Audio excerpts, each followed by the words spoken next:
I'm Jake Hounds, and this is 1,000 Words or Less. Episode 12, My Old House. The day we bought our house, I ran around utterly engrossed in other pursuits, oblivious to the moment, a moment that would impact me for years to come. I was frazzled, worried, excited, and out of my depth. It took us a long time to find a house that we liked, as we didn't know what we wanted in a house, while being very clear about what we didn't want. We didn't want a little ticky-tacky box that was the same as every other little box. We wanted a house that reflected our tastes, one that hadn't had the character renovated out of it. At the time of purchase, we were creatives, fleeing urban gentrification for a place of our own, a place of calm, creativity, with some aesthetic merit, a home. Everything at that time seems like it was done in a hurry, with an air of panic, like our opportunity would fade and we must act immediately or lose our chance. All that haste led to a series of provisionally minded decisions. The house we picked is a charming 100-year-old 4-square farmhouse with the original wood siding on a double lot. Style-wise, we moved between shabby chic and modernism, and the house suits both my wife's antique pine hutch as much as the teak dinette set we bought at auction. When you buy an older house that's not been ruined by renovations, you have to start updating as soon as things fall apart. The home inspector we hired turned out to be known around town for his poor judgment. To him, every flaw was a question of good bones. "It's got good bones," he would say over and over again. It didn't take long for the skeletons to appear. When we lived in the city, we would visualize our home in the country and imagine fixing up a diamond in the rough. But there's the fantasy about having a fixer-upper versus actually fixing it up, and my skills were mixed at best. At first, though, we took it with good energy and made some real changes, including a new roof, a deck, a perimeter fence. We cut down nuisance trees, insulated, and repaired the shed. We did some simple wiring. We built some interior partitions, some closets, and painted throughout. Somewhere after our youngest was born, while we scaled a new venture, our attention to all matters house took a back seat to the pressing concerns of the now. Kids, business, life, death, and the range of daily vicissitudes were enough to capture anyone's full attention. Whenever I surveyed everything that needed to be done, I'd get bummed out.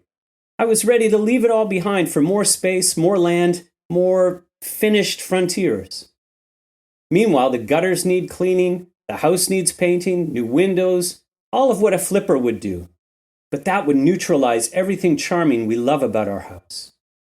After several years of questioning our direction, we resolved to remain and to continue to cultivate this space.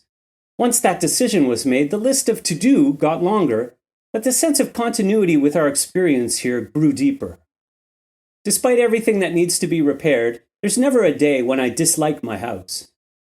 Since accepting this as our place, I kind of relish being here. There are moments when the light in the house is perfect. We don't see sunsets, but the master bedroom has a solarium attached, and the morning light is glorious. We have a large backyard with an artist's shed that we built together during the pandemic lockdown to give us another space to escape from one another. There are raspberry bushes that we planted on my wife's first Mother's Day, which have spread and flourished from the southern exposure. Nothing is quite as good as picking berries in your own yard, although we do have a vegetable patch that produces a bulk of tomatoes, which gives the berries a run for the money. We also have a raised bed of garlic, which yields over 100 heads a year, our entire annual need. Plus, we've never seen a vampire the whole time we've lived here. We laid a small stone patio with limestone slabs gathered from digging up the garden beds.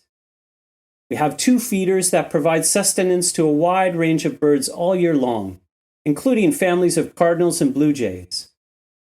To counter the squirrels, I don't leave peanuts out for the jays, but when I hear them caw from a nearby tree, I dash outside and scatter a handful for them to swoop and pick.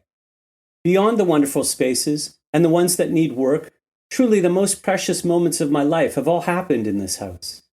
My children arrived home for the first time here, and every space has a story to tell of their whole lives. Sometimes I catch myself remembering a moment that happened in an exact spot. I can close my eyes and be right in that time. In that respect, my old house is a time machine, and it holds a psychic record of each of our days that we've lived here. It holds the joy, the tears, the elation and celebration, the mourning, and mostly, as the sun crests the horizon each day and bathes us in golden light, it holds the hope for our family into the future. All of the things that are wrong with our house are physical things, readily remedied with effort and money, whereas all of the things that are right about our house are irreplaceable memories, a sense of continuity and belonging. It reminds me of that quote by Warren Buffett who says, "The happiest people do not necessarily have the best things. They simply appreciate the things they have." And with all my heart, I appreciate my old house. This has been 1,000 Words or Less. I'm Jake Hounds. Thanks for listening. 1,000 Words or Less is 100% created by flawed, natural human intelligence. Please subscribe, rate, and share this podcast. I'm interested in your feedback. You can follow me on X Twitter @HoundsJake, Instagram Threads @JakeHounds, or email me, contact@jakehounds.com.